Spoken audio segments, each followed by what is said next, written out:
Thank you, Rahul, for coming on today's episode of Mera Pehla Crore. And I'm really happy to have you today because we've been connected on LinkedIn for like almost 3 years now, since 2021. And we've Mhm. been, in touch on and off through comments or through DMs sometimes. And I've always appreciated what you do and so transparently. You've been building in public. I've seen you grow, and it's really commendable of what you've become in the time being. And I really hope to learn more about your life and your skills and your strategies so that our audience can also learn from it and probably make Mhm. and use it for their own help in their Mhm. businesses. So if you want, you can introduce yourself for the audience. Mhm. Of course, I think an introduction is necessary. Yeah. So, yeah, thank you, Osama, for having me here. And of course, you know my name, and I'm pretty sure people watching this video will find my name in the title as well. But I will just say it again for the sake of it. So, yeah, I am Rahul Choudhary, and I run a marketing agency, an email marketing agency to be precise. And I mostly do things alone, but if needed, I hire some contractors or freelancers on board. But yeah, right now I am working with solopreneurs and SaaS brands to help them take their email marketing and do it in an ethical and better way so they can, of course, reach more people and get more sales. So yeah, that's what I'm up to these days. Awesome. So I was going through your LinkedIn and you very clearly mentioned there that you dropped out of DU. So I Mhm. think let's start from there. What was that like? Where did you like? Which college were you in, and why did you choose to drop out and start a business of your own? You didn't even do any jobs. I think you started your Mhm. business directly. So what Mhm. was that like? Yeah, well, before starting with DU, my story doesn't really start with DU. It starts Okay, after 12th. So okay, just like most Indian kids, you have two options in your life. You either become a doctor or an engineer, right? right. So I went with the engineer route. I actually wanted to be a software engineer genuinely, not for the sake of Yeah, money. Most people do it for money, but I wanted to be yeah, a software engineer. So yeah, after 12th, just like most people who want to be software engineers, they do JEE. I also yeah, attempted JEE and BitSat, but unfortunately, I couldn't crack it, yeah. even though I was a good student. So yeah, my parents, my family, my relatives told me that, okay, you do good, you study well, so why not take a gap year and try again? Yeah. And so that's what I did, and I went to Kota, which is a Oh, hell. okay. You went to Kota, Yes, I went to Kota for a and year. you went to Kota after your 12th. Yep, after 12. Okay. So yeah, it was even worse. But yeah, I went there, and for a whole year, I studied my ass off. Like I was studying for 14 to 16, 18 hours a day. And they Hmm. treat you there very differently. Hmm. They treat you like uh, prisoners there, basically. So you have a routine. They don't let you do anything else. You can't watch movies or anything. Okay. They teach you from 6 a.m. in the morning to 2:30, and then they give you enough homework that you have to do it till night. So you don't have much time to do anything else. Yeah. So yeah, that's what I was doing there. I studied really, really hard. And after a year, I tried JEE again. And then also I couldn't crack it. So Okay. after that, I was like, okay, if I can do it, even after trying this hard, then maybe this is not the thing for me. So I Yeah. got really demotivated and I decided, okay, I'm not going to do engineering at all. So I gave Hmm. up. Then, well, we live in India. So people tell you that in India, you cannot survive without a degree. So that's what my parents told me as well. And Yeah. they told me, I mean, कुछ भी कर ले, at least एक degree तो ले ही ले. So Hmm. uh, that's what I did. I went to DU. I got admission in Khalsa College, Karol Bagh, Hmm. in the fourth round, I think. So yeah, I went there for economics. Hmm. Quite a shift from engineering to economics, but I liked economics anyway. So I went Yeah. there, but after attending my first class, I could not concentrate. I was like, okay, I don't think I can do this. I'm not made for this. So it was just running through my mind, everything. I mean, I was like, maybe I'm not just made for studies at all. I cannot study now. Hmm. I have studied a lot and now I just can't do it. So I dropped out. Hmm. And yeah, from there, now I had to look for some ways to prove myself, to make some money, to make my name, maybe. And Yeah. that's when I decided to learn some stuff online. Maybe if I can find something, maybe if I can learn coding online or something of that sort. So at that time, a site came to a site became my savior. And I think you have heard of it as well, Udemy. It's very Yeah. Yeah. popular for courses. Yeah. Yeah. So yeah, that's where I found a course for, I think it was for 6.99 at that time, how Mhm. to start a blog and make money online. So I Okay. took that course, I created a blog on WordPress, and I just started writing there. And in 6 months, I think I made my first affiliate sale, promoting Really? the web host that I was using for my own website, Hostinger. Okay. So yeah, it started from there. The traffic grew on that website. I was making revenue from affiliate sales, ad traffic. I created a couple of digital products as well, and it Okay. was going well for 18 months or so. But after a while, you can only write about a certain topic so much. So Yeah. I got bored, and I was not How getting much money ideas. did you make in that process Uh, from blogging? yeah, I made a good amount. Let's You let's not did? talk numbers, but yeah, I did make a good amount. Well, that's what I'm asking. So, like, is it Mhm. possible to earn good money out of your blogs? It was possible at that time. Now I'm not sure, but Okay. the blogging industry at that time, this was 2018, Okay. 2017, 18. So at that time, it was like, if you are on LinkedIn right now, you would see a lot of talks about personal branding, LinkedIn growth, all of that, right? Hmm. It was the same with blogging at that time. A lot of people were Okay. starting blogs, and it was Right. working really, really well. And it was very easy to get approved for ad companies, AdSense, Mediavine, and all of that. So it was easy. Okay. And AI was not there. Okay. So usually the writing was pretty much done by yourself, or Yeah. the content was original too. So yeah, it was easy and it used to work. But Okay. after 18 months, I got bored and I couldn't write about it. And I thought, okay, why let all of this that I have created go to waste? So in a Facebook group, I found someone talking about selling blogs. So I Hmm. thought maybe let's just sell this blog, see what comes out of it, and then maybe Hmm. I can replicate that process with other blogs. So Right. I posted an ad in that group as well, and I got a deal, pretty decent deal, and I made a good amount by selling that blog as well. So I thought, okay, this works. You can maybe just create a blog, write some content on it, drive some traffic, and then sell it for a profit. Right. So I decided to do it again for a second blog, but this time it did not work. I, Okay. it wasn't getting traffic. For my first time, maybe it was a beginner's luck or something of that sort. But on my second time, it did not work. Okay. So I thought, okay, maybe I have decided on a wrong niche, a wrong topic. Okay. It's not that popular yet. So I ditched that one as well. Then I picked a different topic. I did it for the third time, and it Yeah. still did not work. Now I was getting desperate. So what I did was what most people do. You go on LinkedIn, you find people who teach you how to grow on LinkedIn. So I was Yeah. seeing other people who teach you how to grow your blog. So Hmm. that's what I decided to do as well. I Okay. started teaching people how to grow their blogs.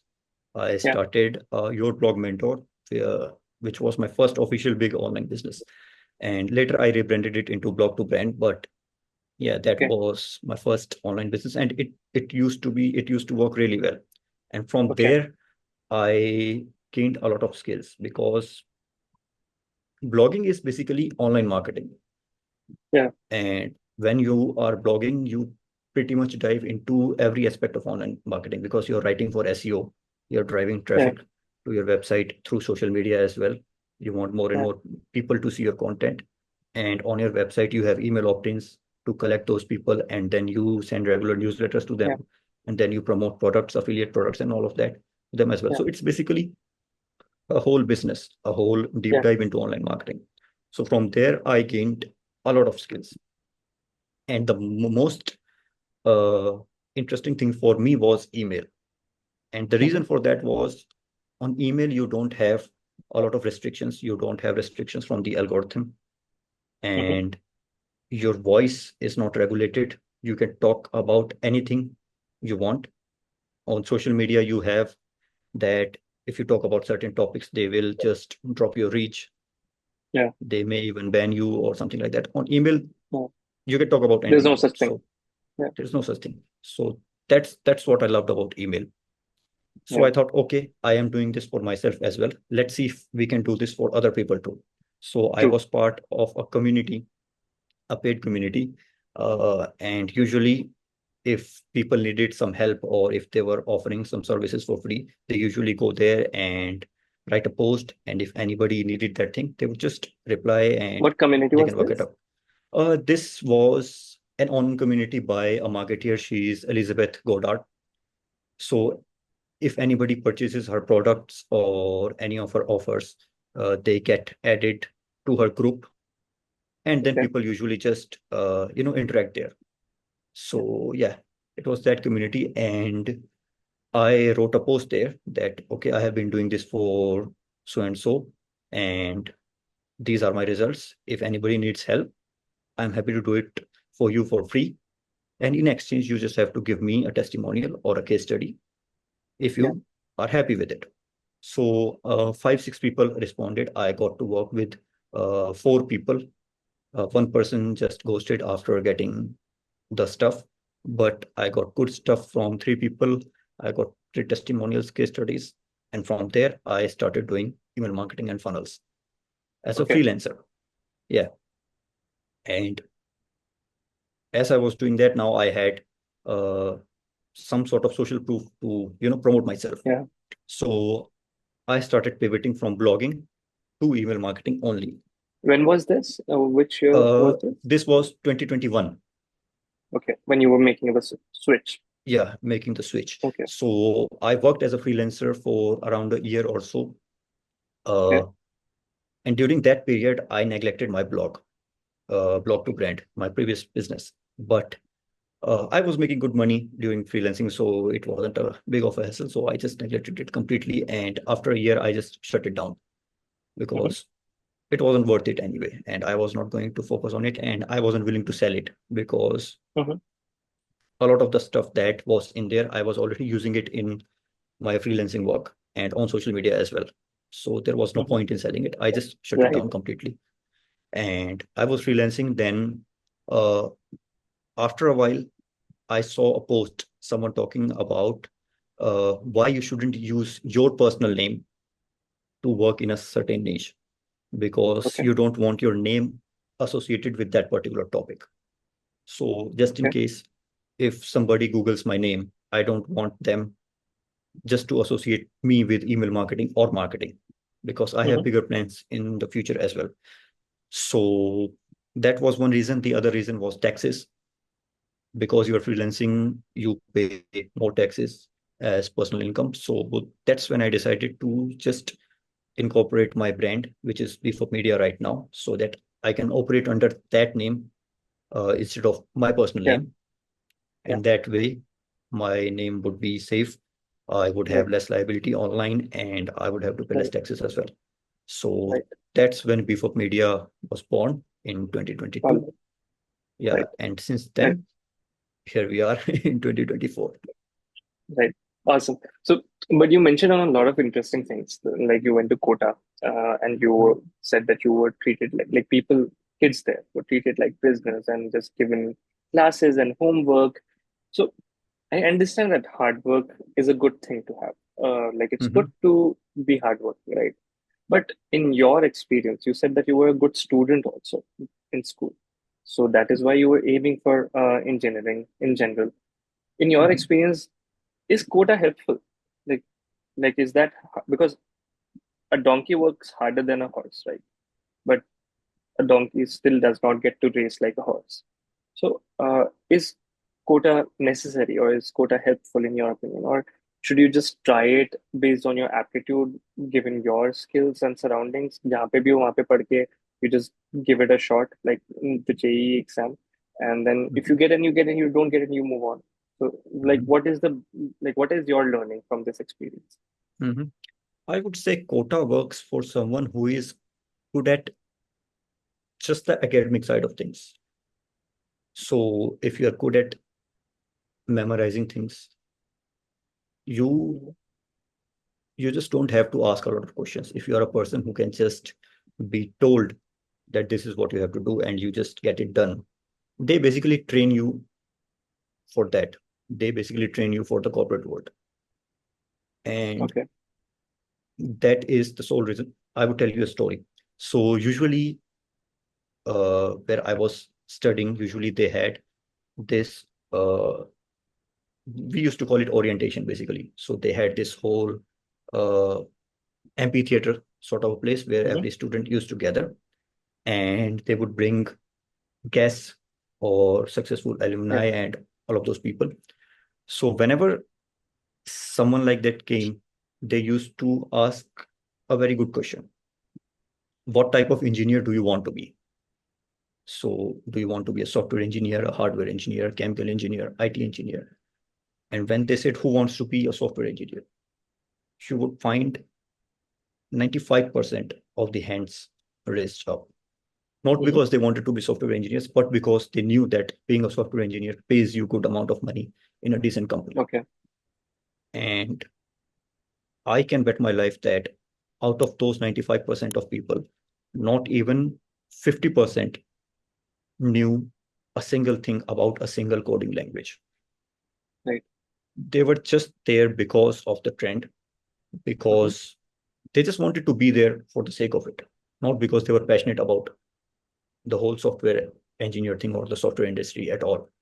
So yeah, if you are that sort of a person, then maybe that is the place for you. But if you are someone who likes to ask a lot of questions, who likes to be curious, who likes to find logic and rationale in everything, then I won't say that is the place for you. If you are that sort Right. of person, you can make it work anywhere. Right. So yeah. Recently, only I was like, I think with Akshit, whom I like had on the podcast. He's the CTO in a company called Rightline. So we were discussing this particular thing, which is very interesting to me. That engineering is like what you very rightly said, that if you are not curious, so Kota is the right place for you to be. And Mhm. that is how I think people in general think of engineers, that you need to pass the exam, you need to get into IITs or like NITs or VITs or whatever good colleges, Mhm. or BITS or whatever good colleges are out there. And that is the end goal of engineering. Like, nobody talks about the creativity of engineering. Like, engineering is actually a creative job. It's not Mhm. a like, it's a technical skill, but it is a creative job. Mhm. Otherwise, you will end up like following instructions by people who have creative minds, and you Yep. will be told what to do, and you will just have that skill to do, like, execute that A point to B point job. You will Yep. not be able to think outside of that box, right? And Mhm. that's very interesting that you brought touched upon the same thing that we talked about. That if you, it's such a hassle to be a creative engineer, and or Mhm. a creative aspirant, engineering aspirant who wants to do engineering. I think, and like, not many exams or aptitude tests are like qualifying people for that. They are and Yep. I don't understand this concept. Why is memory something that is stopping people from getting into engineering? It's Mhm. 2024. Why is Mhm. memory a thing? Like, an AI agent can remember the formulas. An AI agent can actually execute on their formulas. What it can't do is Mhm. create, like, execute them in real life, and like build the whole strategy, the higher level plan, Mhm. and make it come to life. It can give you theory. Like, that is the difference between humans and AI, right? That you can Mhm. realize action, Mhm. realize theories in through action. You can't just theorize things and not do anything about it. So Yep. Yep. it just baffles me. Like, how have we become so that we don't take creativity into question at all? When creativity speaks, like, shouts more intelligence in a person than memory. Memory is not being intelligent. Anyone can have a good memory, but Yep. that does not make you intelligent. That just makes you that you a skillful person that you have good memory. It's a skill. Mhm. It's not Yep. intelligence. Yep. Yep. Yeah, that's the thing. And I think that is the whole reason why if we see Indian engineers, they are CEOs of the most the biggest tech companies in the world. But we don't have someone who has created some of those, tech Yeah, companies. A yeah, tech company that has made a mark in the entire world, even though we produce a lot of engineers. But yeah, most of those engineers are just good for doing the job, not for thinking outside the box and creating something that can actually make a dent in yeah. the world. Because, like you said, those engineers are being manufactured with one vision in mind to go abroad and work in those companies that you're talking about. Yep. They would Yep. like to be promoted to a level of CEO. They don't want Mhm. to take on the challenge, and which is fine also. I don't think everyone needs to do a business or startup of their own. Yep. But you Yep. can do a job creatively also. You don't have to be like you don't have to be a lakir ka fakir. Yeah, that's all I'm saying. You don't have to play everything by the rules. Otherwise, where will the new rules come from? And you can't survive all the time on the old rules. But that's a, Mhm. I think we can go on about that forever, but that Yeah. will become irrelevant after a point. But I completely agree with you on that, that it's a problem. It's something that someone needs to tackle very soon. And like at a school level, like you, school kids need to be taught how to think creatively again. We taught how to think Mhm. creatively in the junior school, then we taught not to think creatively because creativity is for kids, not for adults. And then Yep. we just Yep. left there. We Mhm. never brought back to creativity Yep. unless you take like follow the path of arts or something Mhm. uh, that is all creative work. Then you don't talk about making money. So I don't Yeah. understand. Like if you're creative, you don't make money. If you're not creative, you make money. So you need to find an intersection of these two things, right? That's Yeah. just Yeah. horrible. Yeah. Yep. But Yep. And it yeah. moving, yeah, but moving on from that, so you started off with blogging, and then you moved on to email marketing, and that's what. So, like, if you could give us a range, like how much money can, like, let's say that you, and you found the Udemy course in like way back in 2018 or something, right? Yeah. That's when you 17. started your blog. 17. Mhm. So Udemy wasn't even very popular back then. So, Mhm. like to learn from that course and to execute on that course and to earn some money out of that course. So, w- I think it's somewhat possible even today if you do, like, if people try it. Mhm. And what I want to understand from you is what is a realistic expectation that people can have from blog in the best case scenario? Like you said, you tried 3 times, you succeeded 1 time. That is still a 33% success rate. Mhm. That is not bad. So, what Mhm. is the range of money that people can think? Like, let's say you put 2 years of your life into it. What can you earn out of it? Like, what Mhm. is the range in terms of money? Not Just exact just figure. for just for blogging, right? Yeah, just for blogging, just for blogging. Yeah. Like you Well. build on a blog, you earn from affiliates, and then you sold it off. So the Mhm. complete package, like how, like I'm not talking you per month or I'm talking to you about per month or something exact numbers. Like any range that you can say that if you have a mildly successful blog also, this is how much you Mhm. can earn in the range of. Mhm. Mhm. Yeah. Well, right now, if you are creating a blog, right now a lot of shift has gone towards video content.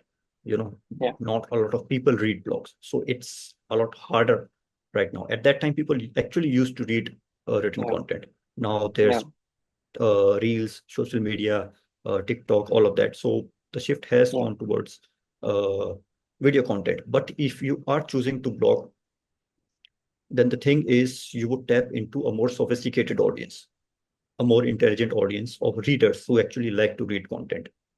hmm, So if you choose to do that, and if you choose a good niche, you can make anywhere between, you know, depending on the demographic of the audience, if it's from US, UK, uh, hmm, majorly from the West, because that traffic is yeah, worth more than the Eastern traffic. So if that's the case with you, then you can easily make 5 to 10K in terms of USD per month. It's super easy, yeah. okay, And you won't even have to create a lot of products. The products are already out there. SaaS tools are out there. Coaching, memberships, digital products are out there. You can just choose to promote whatever you want. Okay. Yeah, And what is the traffic that translates into 5 to 10K revenue? Like how, yeah, what amount of traffic? yeah, the same amount between 5 to 10 thousand per month if you can drive to Visitors. your website. Yeah, visitors. Okay. Considering you have an email opt-in in place, a email funnel in place, you have the whole nurturing thing in place as well. So traffic alone is worth nothing if you don't have a conversion system in place. Okay. So yeah, if you have a good conversion system in place, then that traffic is worth everything. Yeah. Right. So, but you seem very business oriented. Why did you drop out of economics? Like economics is very business centric, right? Yeah, it wasn't economics in particular, it was just my mind. I wasn't just feeling it. I was not Right. ready to study some more. I was just not ready to waste 3 or 4 years of my life pursuing something Right. without, an end goal in my mind. I was just Right. doing it for a degree, and that wasn't something that I wanted to do. Right.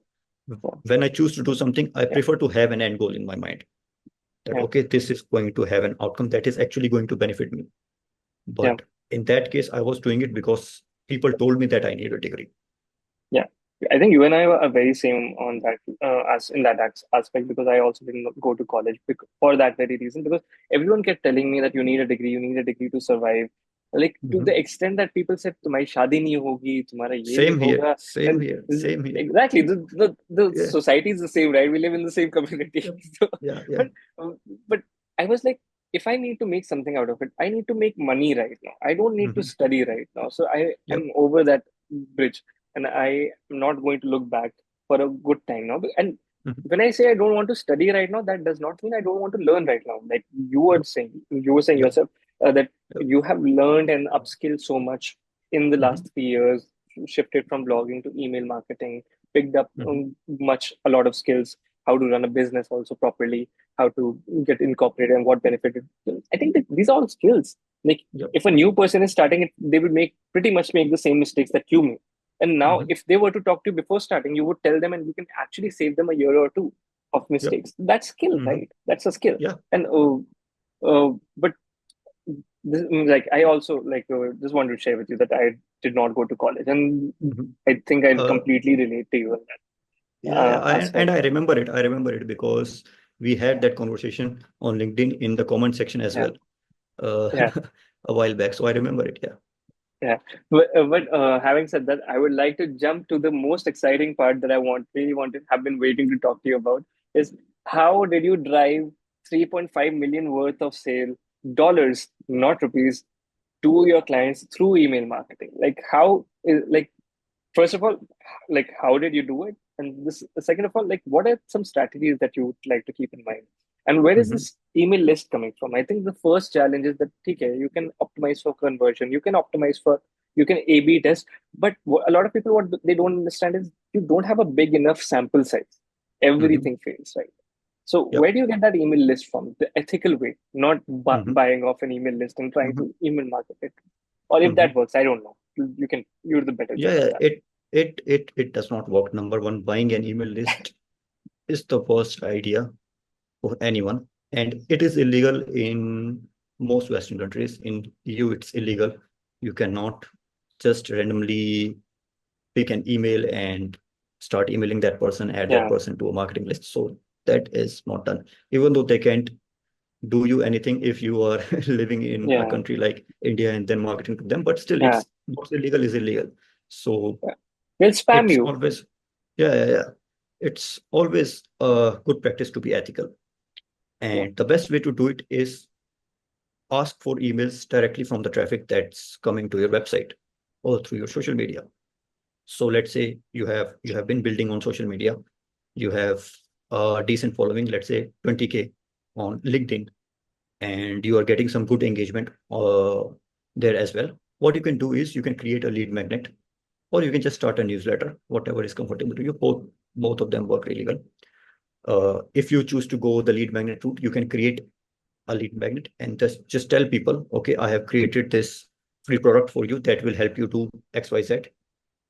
And if you choose to apply it, you will get ABC outcome. If you want to grab it, here's the link. And then those people go to that link. That link is a Hmm. landing page where there's a form. they enter their email address and they submit, and then that email gets added to your email marketing software, Okay. and they receive a welcome email. And if that's a video training that you are giving, then they just get redirected to that video training automatically, and they can just watch it there, take notes, apply. Mm-hmm. And a link is also sent to them through a welcome sequence, welcome email. Mm-hmm. So that's how you actually collect emails. So every time someone visits that landing page and signs up for that free training, that email gets added to your email database in your email marketing tool. And then Mm-hmm. over time, the more you grow on LinkedIn, the more people see your lead magnet, the more people visit that page, the more people sign up, and Mm-hmm. then the bigger your list grows. Yeah. So yeah, as your list grows, and if you have systems in place, like as I said, if you have a welcome sequence in place that tells them about your stuff, like your story, basically, how you are Mm-hmm. doing, what you are doing, why you started doing it, Mm-hmm. what is the benefit that the person can receive, right? Mm-hmm. Basically, for anyone to purchase anything from you, they have to believe in three things. Number one, they have to believe in you, that you are the person who can solve their problem. Number two, they have Mm-hmm. to believe in your offer, that your offer can solve their problem. And number three, they have to believe in themselves, that I am capable of solving that problem, right? Mm-hmm. And if your emails, if your email sequence and emails can make them believe in these three things, then you will have the sale. And Mm-hmm. that is what we do with emails, basically. We make them believe in you, in Right. your offer, and in themselves. So eventually they know, okay, yeah, I have a solution. It can solve my problem. Let's grab it. And Right. that's what emails do. Yeah. Right. Right. So, oh, like, how do you go about it? Like, let's say you got the email and Mm-hmm. you've written the email. So let's get into some specifics. Like, how, Mm-hmm. how long should be an email sequence be? Like, how many emails should go in Mm-hmm. what amount of days? Like, in what length of days should that Mm-hmm. email be spread out? Like, what's a good follow-up number for these emails? So, Mm-hmm. if you can tell us that. Yeah, of course. So that varies according to the audience, Okay. because sometimes what happens is, uh, let's say if you are emailing to marketers, basically, marketers are used to receiving emails. So Yeah. you can basically send them a welcome sequence with an email going out each day. So they Okay. will receive an email for, let's say, a week, Okay. and they would be okay with that. But on the other hand, if you have an audience of uh, people who are not used to receiving a lot of emails and who don't want to receive a lot of emails in their inbox, for example, people who are above 50 Mm-hmm. and they are, actually, let me take an example. I've not really worked with these people, but mm,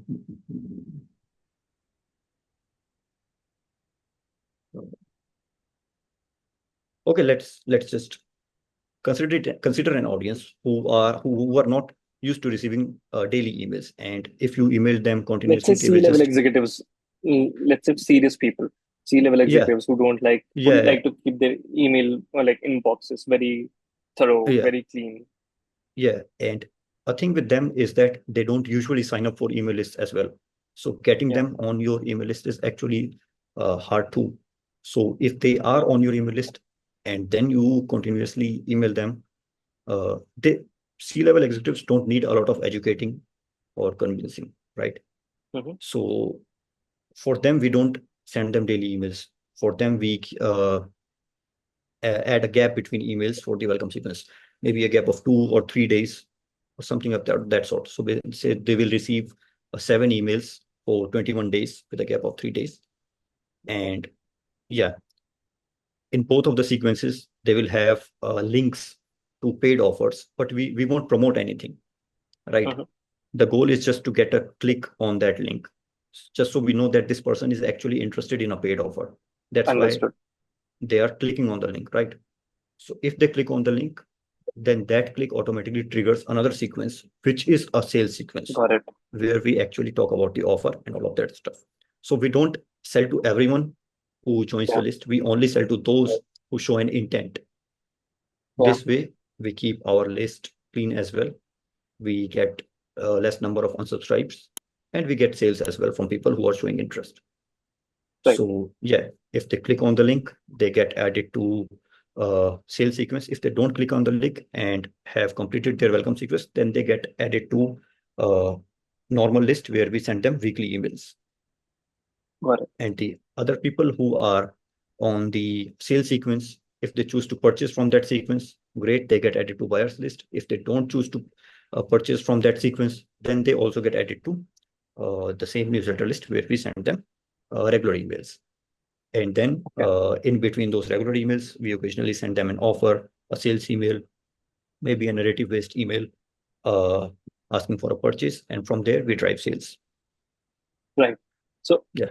how long does it take on average to convert a sale? Like you said, the range could be 7 days to 21 days, or maybe more Mhm, in some mhm, cases.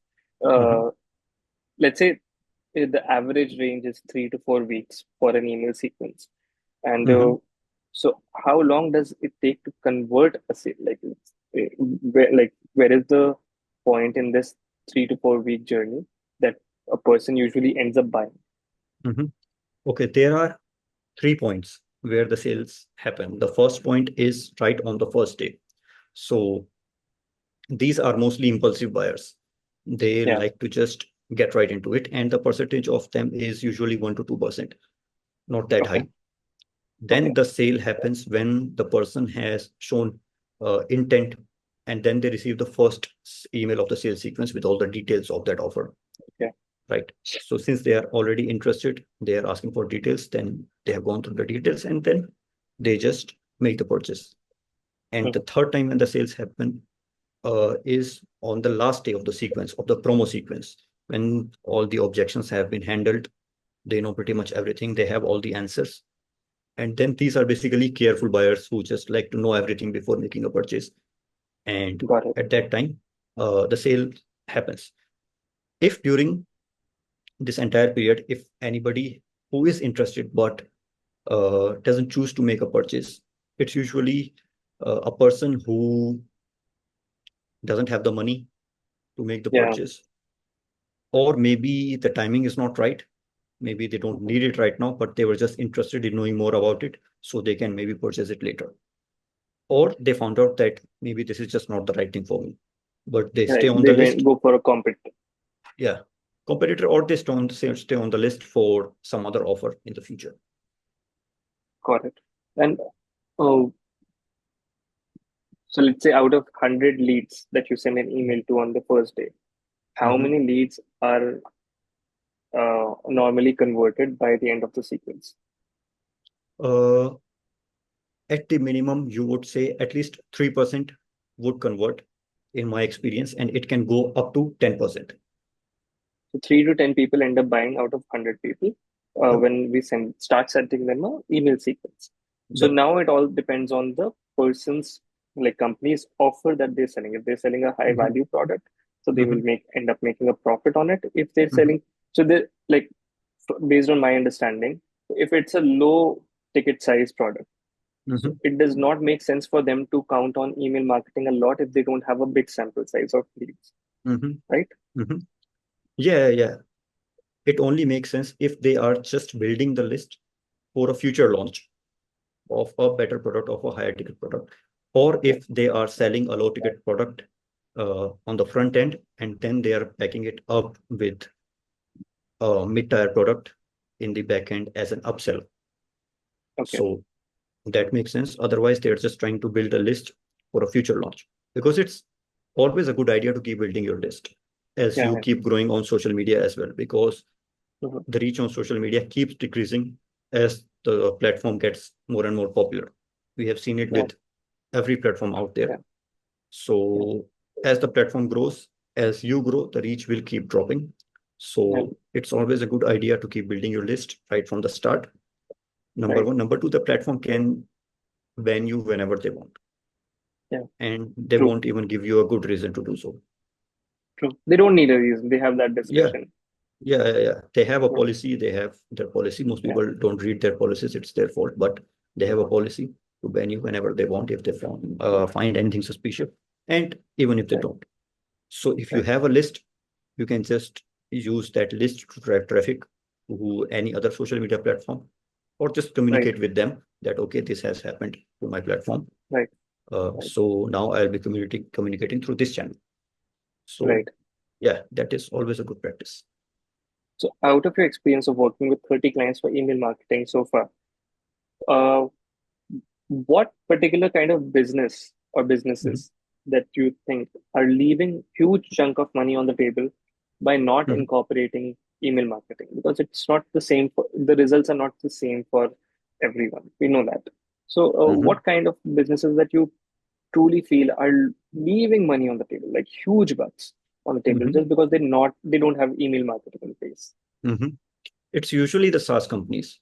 And the Okay. reason being, for SaaS companies, we use emails that we call lifecycle emails. So these are basically the trial sequence where a person signs up for a free trial of the software, and then they receive a trial sequence that gets them to convert into a paid customer, right? Then Mhm. we have an onboarding sequence which onboards a new customer, Mhm. and then we have a re-engagement sequence where if a person has gotten inactive on the platform, then we use that sequence to get them to re-engage, right? Mhm. So usually SaaS companies don't have a lot of these sequences in place. Usually they have a single sequence which also acts as a trial sequence and an onboarding sequence, and that's just it. They don't have custom So sequences where the mhm, person clicks on some link and mhm, another email mhm. sequence starts, or Yeah, someone drops off, so you need to re-engage them. uh-huh, So uh-huh. different email sequence starts. Yep, that, and they don't have a lot of data points from their subscribers. They don't collect a lot of data. So they don't know what's going to work for the future customers as well. So they don't Mhm. optimize accordingly. So usually, and the good thing with SaaS companies is that the more they grow, the more data they have, the better they can perform in the future. Yeah. So by not collecting that data right from the start, they usually miss out on a lot of money in the future. So yeah, Right. that's the problem with that.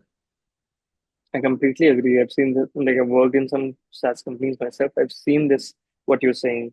I've experienced this for myself, that a good SaaS company was very well versed with their email marketing, and a not so good SaaS company was not paying much attention to their email subscribers. Mhm, Uh, but having said that, did you not ever think to venture into cold emailing to mhm, for lead generation rather than just conversion of an existing email list? mhm, mhm. I do cold emailing. I do cold emailing for myself to generate leads Okay. for my business, but I don't offer it as a service for other Okay. people. The reason Okay. being, cold emailing is quite difficult to crack. Now, I have cracked it for Yeah. my business, but I don't want to sell it as a service for others because it takes a lot of time. Number Yeah. one, when I do cold emailing, I write personalized emails to everyone that I am reaching out to. I So create, it's not a sequence. yeah, it's not a sequence. I write personalized email, personalized pitches to everyone that I'm reaching out to, right? And the follow-up emails are pretty much same. They are copy pasted, but the first email that goes, that's very personalized, and it takes a lot of time to do that research per Mhm. prospect and then convert that research into an email and then Mhm. send that email. And that is precisely why it works so well. But if you just automate that entire thing, if you just send a generic email, copy pasted email to everyone that you're reaching out to, then of course you would save a lot of time, but then the conversion rate would also drop. Yeah. So yeah, that's why I don't like offering cold emailing as a service, but I do it for myself. So how many leads do you generate through cold emailing for your own business per month? I I usually send 30 to 40 pitches per month. I am always trying to fill my pipeline, and out of those, I usually convert four to five very easily. Okay. And And I get what? some, yeah, I was saying I get some future promises from some people as well. They would say that I'm not ready to work right now, but just reach out Mhm. to me in the next quarter or in a couple of months. We can talk something out. So Got that it. too. Let's say if someone wants to start email marketing business like yourself, Mhm, because there are enough players in the, like if there are enough businesses to help with email marketing in the market.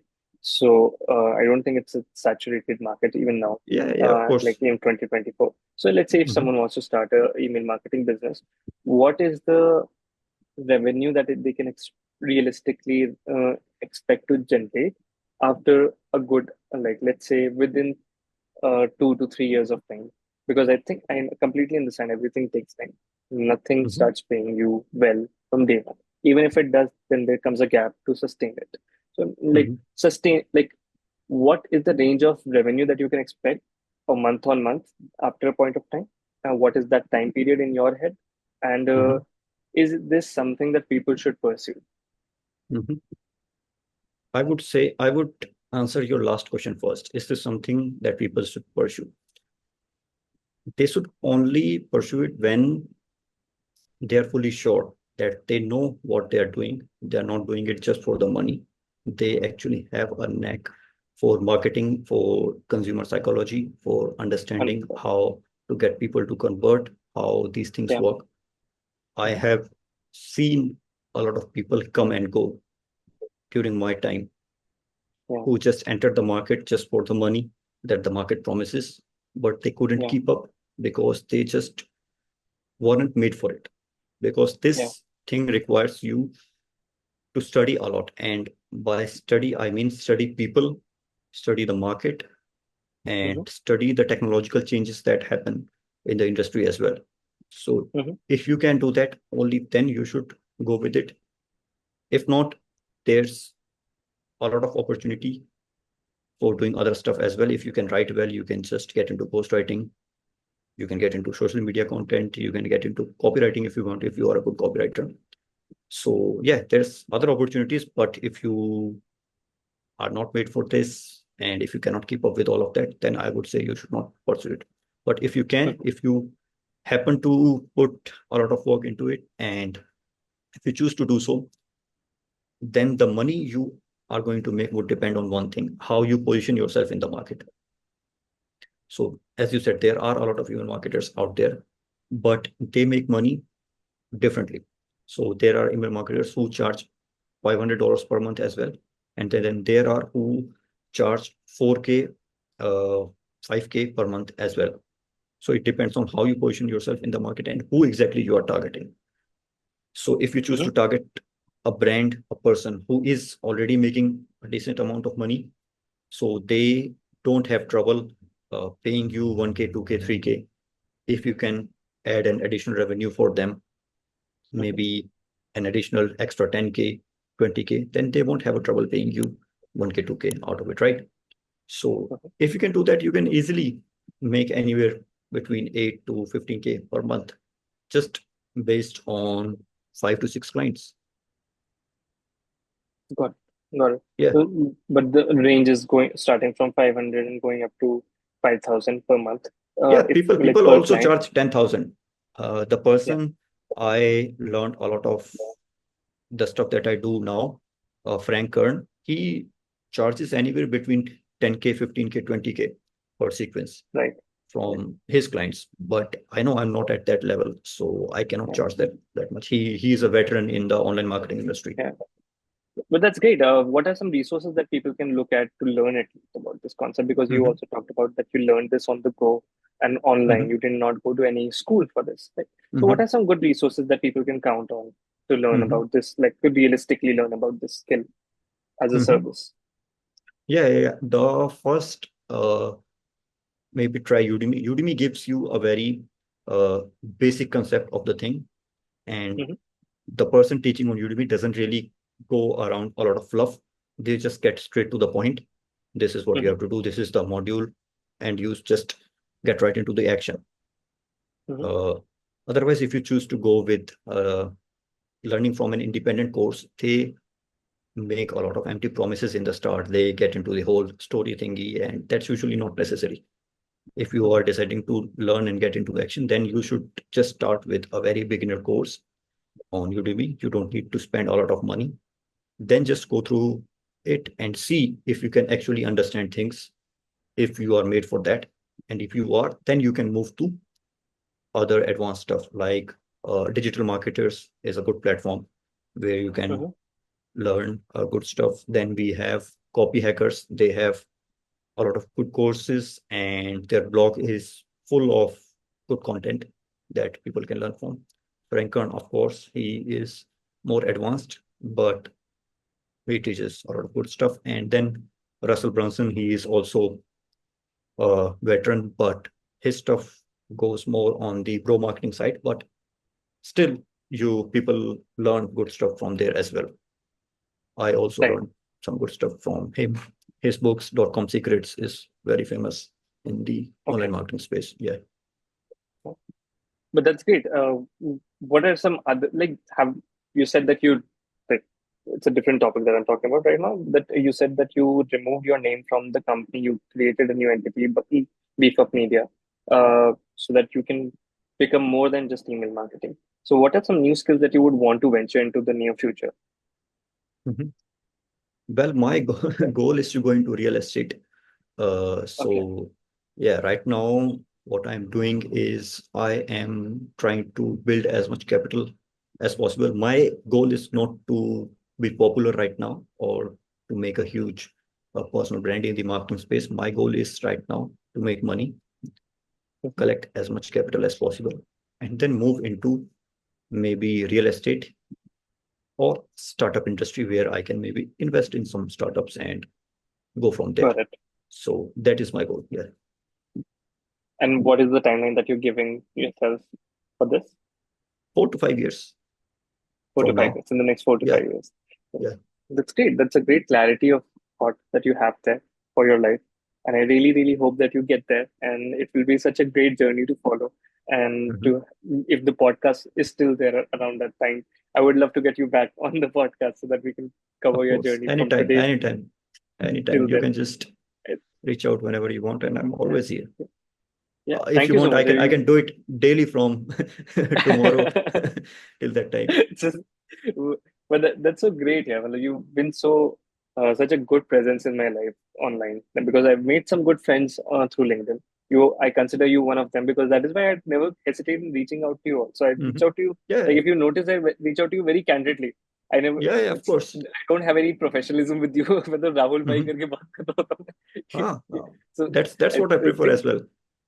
Exactly, because I think we like had that bond initially, and I think that we are at that level, so that's why I feel comfortable reaching out to you that way. But Mhm. thank you so much, and you've been a great part of my LinkedIn journey personally as well.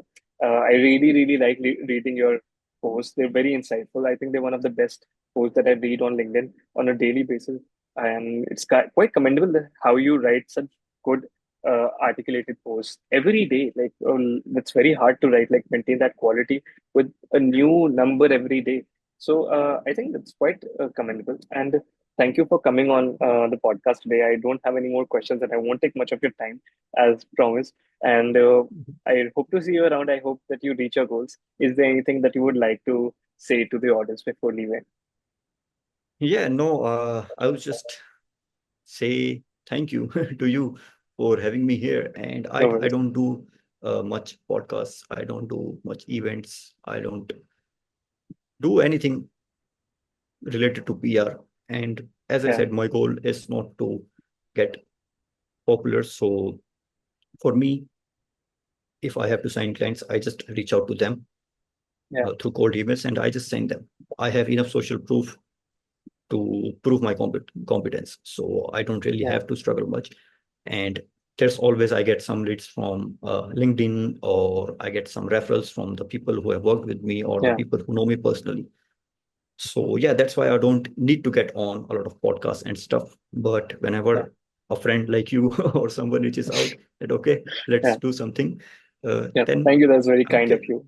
Yeah, I'm like, okay, let's do it. I don't really mind. I'm quite an anxious person. I have social anxiety. So I don't like to socialize much. I don't like to go out in crowd a lot. I'm a Mhm. very, lonesome person, you can say. So I prefer Yeah. solitude and I like to Yeah. work that way. I like to work in the shadows. So yeah, thank you. Thank you very much for having me here. It was great to have you. I think you have a great story. We have a lot of commonality in that in our stories, and I really hope that we both make it someday so that we're able to share our stories at a much bigger platform than we are Mhm. today. And Mhm. thank you so much. I will stop the recording now.